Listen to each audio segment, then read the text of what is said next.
మన channel daily updates చూడాలనుకుంటే right side కనిపించే బటన్ సబ్స్క్రైబ్ చేసి పక్కనే ఉన్న బెల్ బటన్ ని క్లిక్ చేయండి.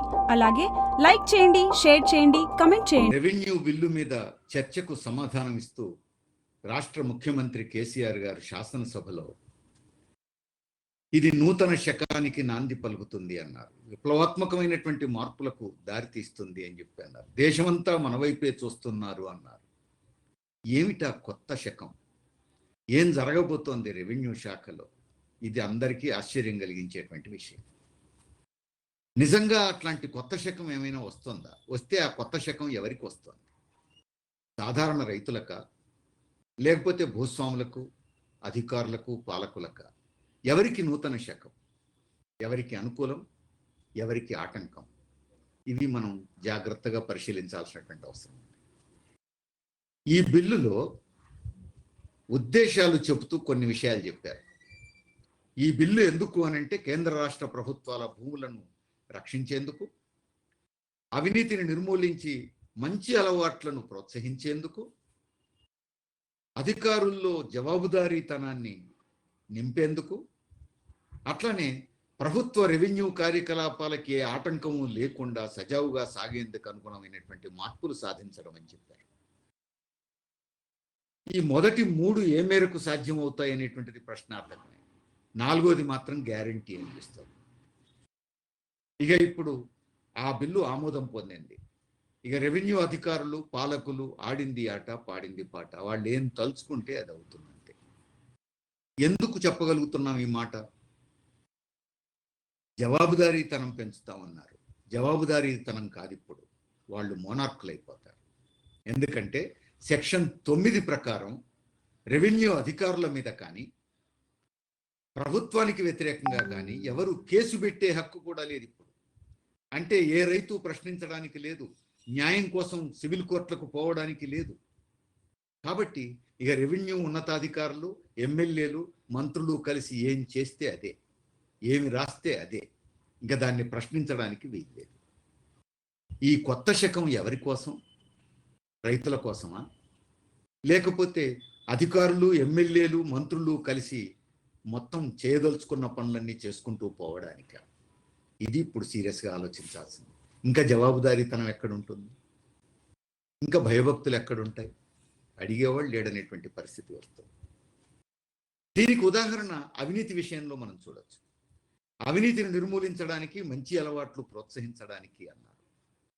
అవినీతిని నిర్మూలించడానికి ఈ మొత్తం రెవెన్యూ బిల్లులో ఎక్కడ ఒక క్లాజు మనకు కనిపించదు. నిజంగా అవినీతిని నిర్మూలించాలంటే రెవెన్యూ శాఖలో అవినీతి ఎందుకు పెరిగి పెద్దదైంది అనేది ముందు అర్థమైతే దాన్ని నిర్మూలించే మార్గం కూడా దొరుకుతుంది. ఎన్టీ రామారావు ప్రభుత్వంలో పటేల్ పట్వారీ వ్యవస్థ రద్దు చేసే క్రమంలో ఆటోమేటిక్గా జమాబందీ వ్యవస్థ రద్దయింది. అంటే ఆడిట్ సిస్టమ్ రద్దయింది. అది ఉన్నప్పుడు ప్రతి సంవత్సరం ఫిబ్రవరి, మార్చి మాసాల్లో ఆ గ్రామంలో ఆ సంవత్సర కాలంలో భూముల క్రయ విక్రయాలు ఏ మేరకు జరిగినాయి, ఏ ఏ భూములు ఎవరెవరి అధీనంలో ఉన్నాయి, ఎవరు కాస్తులో ఉన్నాయి, ఇలాంటివన్నీ కూడా చెక్ చేసేవాళ్ళు. అందుకని అధికారులు కొంచెం ఒళ్ళు దగ్గర పెట్టుకొని వ్యవహరించేవాళ్ళు. ఒకసారి జమాబందీ వ్యవస్థ రద్దయిన తర్వాత ఎన్టీ రామారావు ప్రభుత్వం కానీ, ఆ తర్వాత ప్రభుత్వాలు కానీ దానికి ప్రత్యామ్నాయంగా ఆడిట్ వ్యవస్థను రూపొందించలేదు. కాబట్టి ఇప్పుడు రెవెన్యూ అధికారులు ఆడింది ఆట అయిపోయింది.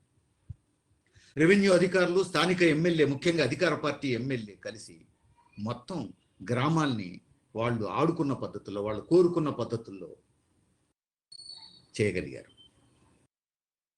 అందువల్ల ఇప్పుడు అవినీతి పెరిగి పెద్దదై వటవృక్షమై కూర్చున్నది. దాన్ని నిర్మూలించడానికి ఏ చర్యలు ఇందులో లేవు. పైగా ప్రశ్నించే అధికారం ప్రజలకు లేకుండా, కోర్టుకు పోయే హక్కు కూడా లేకుండా చేశారు. ఇంకా అవినీతిని ఎట్లా నిర్మూలిస్తారు?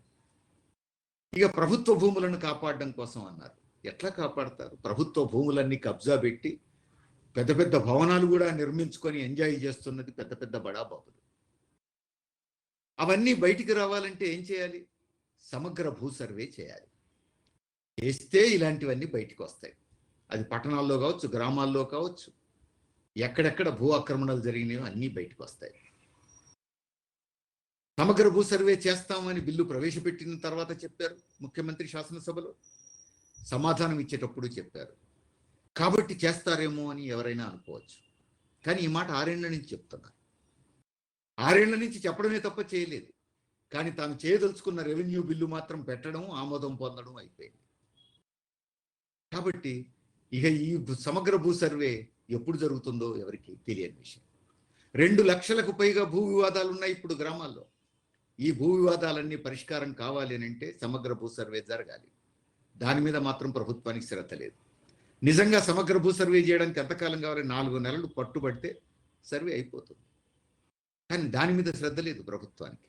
రెవెన్యూ బిల్లు తేవడం మీద మాత్రం ఎక్కువ శ్రద్ధ ఉన్నది.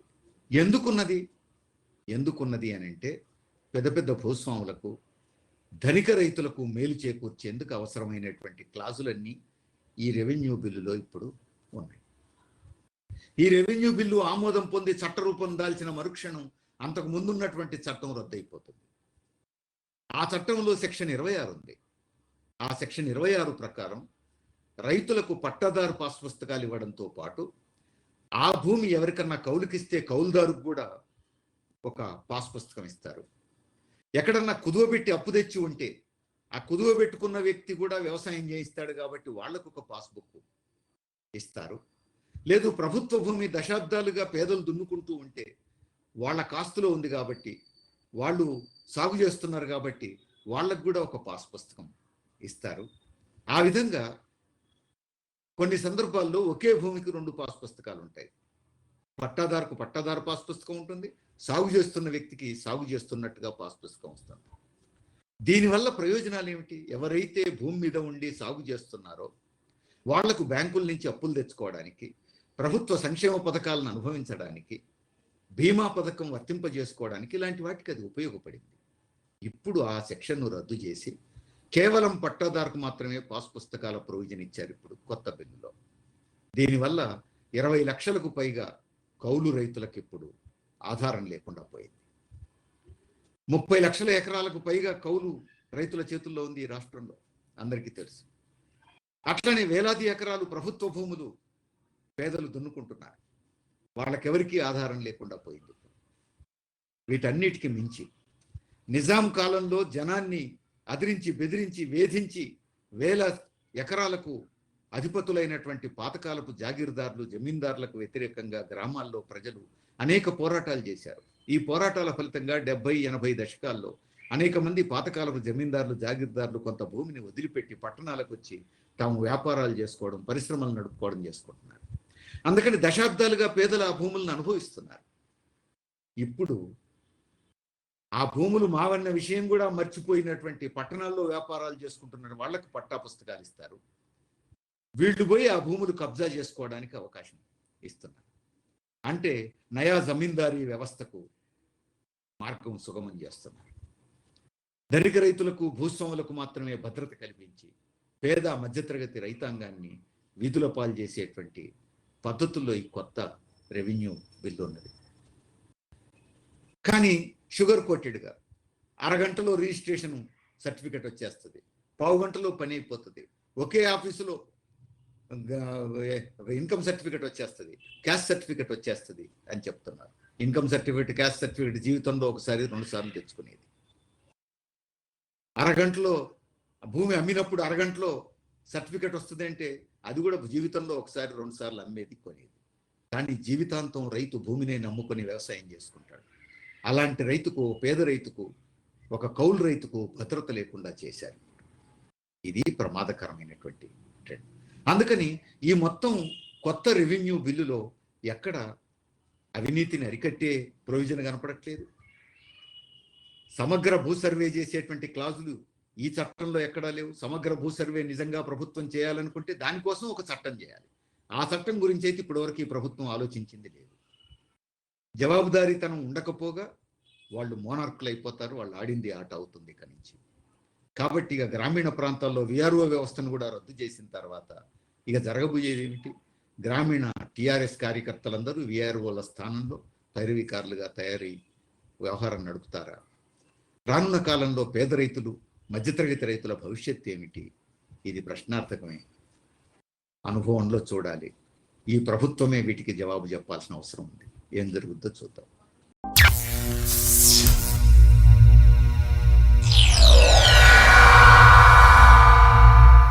మన ఛానల్ డైలీ అప్డేట్స్ చూడాలనుకుంటే రైట్ సైడ్ కనిపించే బటన్ సబ్స్క్రైబ్ చేసి పక్కనే ఉన్న బెల్ బటన్ని క్లిక్ చేయండి. అలాగే లైక్ చేయండి, షేర్ చేయండి, కమెంట్ చేయండి.